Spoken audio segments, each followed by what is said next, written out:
আবার বিশ্বনবী বললেন, মিজানের পাল্লা ভারী করতে চাও, ফাআম্মা মান সাকুলাত মাওয়াজিনুহু ফাহুয়া ফি আইশাতির রাদিয়া।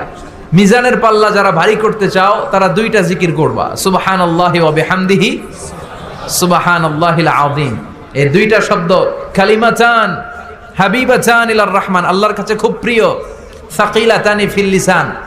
এই জিহ্বার মধ্যে এই শব্দ দুইটা উচ্চারণে খুব সহজ, খুব পাতলা। সাকিলাতানি ফিল মিজান, কিন্তু এই শব্দ দুইটা মিজানের পাল্লায় রেখে দিলে অনেক ওজন হয়ে যাবে। সুবহানাল্লাহি বিহামদিহি সুবহানাল্লাহিল আযীম। পড়তে রাজি আছেন তো? প্রত্যেক ফরজ সালাতের পর আয়াতুল কুরসি পড়বেন। কি পড়বেন? মুখস্থ আছে না?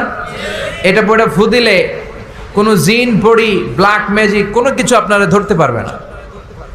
বিশ্বনবী বলেন, মান ক্বারা আয়াতাল কুরসি দুবুরা কুল্লি সালাতিন মাকতুবা লাম ইয়ামনাহু মিন দুখুলিল জান্নাতি ইল্লাল মাউত। প্রত্যেক ফরজ সালাতের পরে কেউ যদি আয়াতুল কুরসি পড়ে, তার জান্নাতে ঢোকার ব্যাপারে আর কোনো বাধা নিষেধ থাকে না।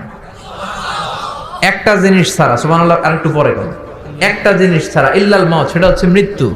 লোকটা মরে না তাই জান্নাতে যায় না, মরলেই জান্নাতি। এবার সুবহানাল্লাহ। তাহলে প্রত্যেক ফরজ সালাতের পরে আয়াতুল কুরসি দরকার আছে না নাই? প্রত্যেক ফরজ সালাতের পরে সালাম ফিরিয়ে